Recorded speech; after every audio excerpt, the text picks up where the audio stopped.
சற்று முன் வெளியான தகவல். கலைஞரின் கனவு இல்லம் வங்கி கணக்குக்கு வரும் தொகை. தமிழக அரசு ரூபாய் 500 கோடி நிதி ஒதுக்கீடு. அது சொல்லி தான் பார்க்க போறோம். நீங்க நம்ம சேனலை சப்ஸ்கிரைப் பண்ணாம இருந்தீங்கன்னா மறக்காம லைக் பண்ணிக்கோங்க, சப்ஸ்கிரைப் பண்ணிக்கோங்க. உங்க நண்பர்களுக்கு தெரியப்படுத்த ஷேர் பண்ணுங்க. கலைஞரின் கனவு இல்லம் 2024 முதல் 2025ஆம் திட்டத்திற்கு தமிழ்நாடு அரசு மேலும் ரூபாய் 500 கோடி நிதி ஒதுக்கீடு செய்துள்ளது. தமிழ்நாடு முதலமைச்சர் மு.க.ஸ்டாலின் இது தொடர்பான அறிவிப்பை வெளியிட்டுள்ளார். கலைஞரின் கனவு இல்லம் 2024 முதல் 2025 திட்டத்திற்கு மேலும் ரூபாய் 500 கோடி நிதி ஒதுக்கீடு செய்து தமிழ்நாடு முதலமைச்சர் மு.க.ஸ்டாலின் அறிவிப்பு வெளியிட்டுள்ளார். கலைஞரின் கனவு இல்லம் திட்டத்தின் கீழ் 2024 முதல் 2025ஆம் ஆண்டில் 1,00,000 புதிய கான்கிரீட் வீடுகள் கட்டுவதற்கு ஒரு வீட்டிற்கு ரூபாய் 3,50,000 வீதம் மொத்தம் ரூபாய் 3,500 கோடி நிதி ஒதுக்கீட்டுக்கு அனுப்பி ஆணை வழங்கப்பட்டுள்ளது.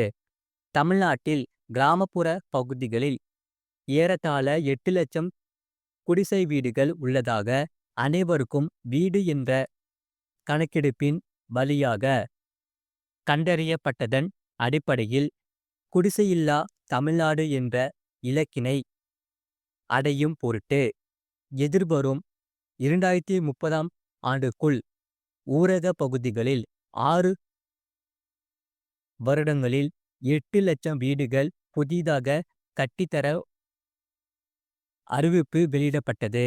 அதன்படி நடப்பு நிதியாண்டில் 2024 முதல் 2025 1,00,000 வீடுகள் கட்டுவதற்கு அனுமதி வழங்கப்பட்டு பணிகள் நடைபெற்று வருகின்றன. இத்திட்டத்தின் கீழ் கட்டப்படும் வீட்டின் பரப்பளவு சமையலறை உள்பட 360 சதுர அடியாகும். பயனாளிகளின் நிதி சுமையை குறைக்கும் பொருட்டு இத்திட்டத்தின் கீழ் டான்சிங் சிமெண்ட் மற்றும் இரும்பு கம்பிகள் குறைந்த விலையில் கொள்முதல் செய்யப்பட்டு துறை மூலம் வழங்கப்படுகிறது.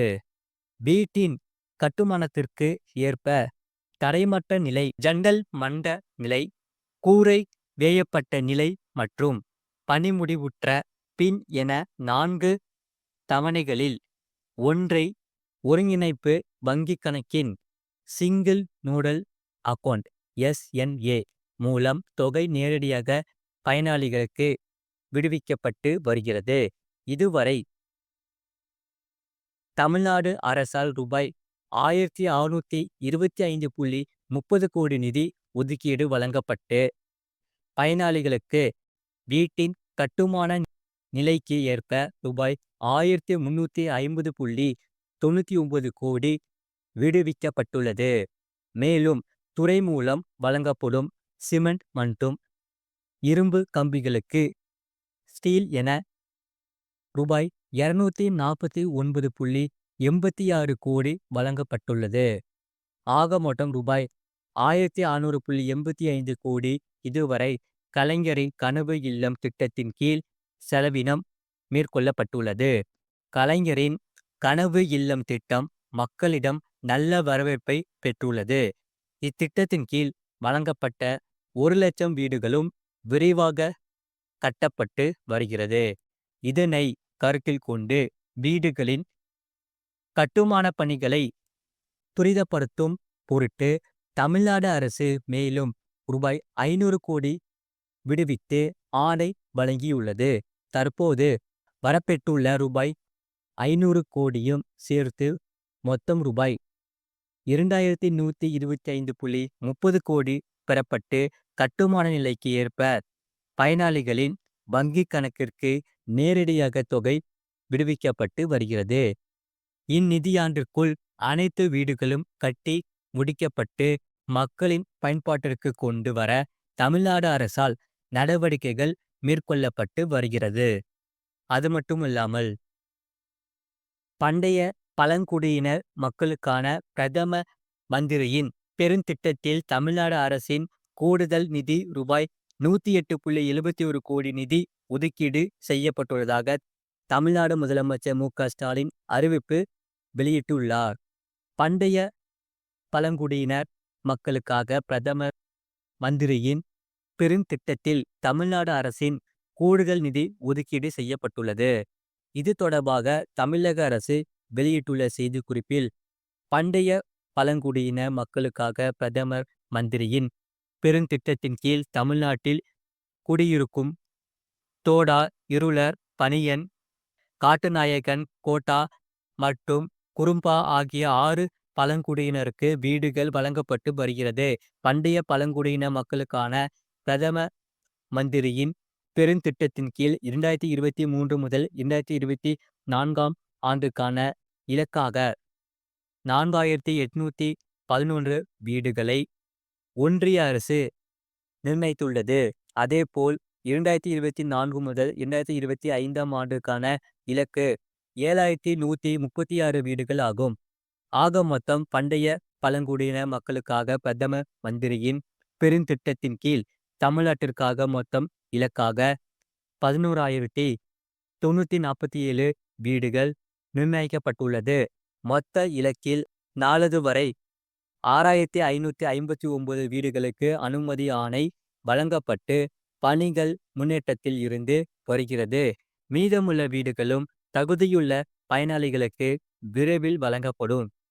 இத்திட்டத்தில் ஒரு வீட்டுக்கான அலகுத் தொகை ரூபாய் 2 லட்சம் என ஒன்றிய அரசால் நிர்ணயிக்கப்பட்டு அத்தொகை 60-40 என்ற விகிதத்தில் ஒன்றிய மற்றும் மாநில அரசால் பகிர்ந்தளிக்கப்படுகிறது.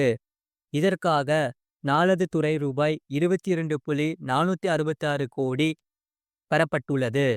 இதில் ஒன்றிய அரசின் பங்கு தொகை ரூபாய் 13.48 கோடி மற்றும் மாநில அரசின் பங்கு தொகை ரூபாய் 8.98 கோடியாகும்.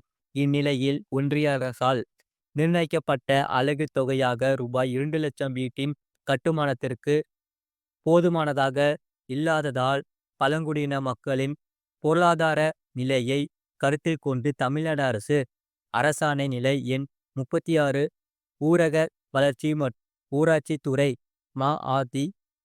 2 துறை நாள் 1/3/2024 மூலமாக வீட்டின் கட்டுமான தொகையினை சமவெளி பகுதியில் கட்டப்படும் ஒரு வீட்டிற்கு ரூபாய் 5,07,000 எனவும் மற்றும் மலைப்பாங்கான பகுதிகளில் கட்டப்படும் ஒரு வீட்டிற்கு ரூபாய் 5,73,000 எனவும் ஒன்றிய அரசின் அலகுத்தொகை ரூபாய் 2 லட்சம் உட்பட உயர்த்தி ஆணை வெளியிட்டுள்ளது. அதன்படி தமிழ்நாடு அரசு தற்போது ரூபாய் 108.71 கோடியை மாநில அரசின் கூடுதல் நிதியாக விடுவித்து ஆணை வழங்கியுள்ளது. இத்தொகையிலிருந்து வீட்டின் கட்டுமான நிலைக்கு ஏற்ப பயனாளிகளின் வங்கிக் கணக்கிற்கு நேரடியாக தொகை விடுவிக்கப்பட்டு வருகிறது. இந்நிதி ஒதுக்கீடு பண்டைய பழங்குடியின மக்களுக்காக பிரதம மந்திரியின் பெருந்திட்டத்தின் கீழ் கட்டப்படும் வீடுகளை விரைந்து முடிக்க உதவுகரமாக இருக்கும். விரைவில் அனைத்து வீடுகளும் கட்டி முடிக்கப்பட்டு மக்களின் பயன்பாட்டுக்கு கொண்டு வர தமிழ்நாடு அரசால் தீவிர நடவடிக்கைகள் மேற்கொள்ளப்பட்டு வருகிறது என்று தெரிவிக்கப்பட்டுள்ளது.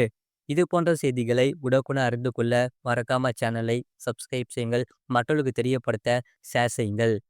அதாவது ரைட் சைடு கீழே பார்த்தீங்கன்னா ஒயிட் கலர் பாக்ஸ் இருக்கும். அதான் சப்ஸ்கிரைப் பட்டன். அதை நீங்கள் சப்ஸ்கிரைப் பண்ணிக்கோங்க. பக்கத்தில் பெல் பட்டன் கிளிக் பண்ணிக்கோங்க. அப்போ தான் நாங்கள் போகிற வீடியோ உங்களுக்கு காமிக்கும்.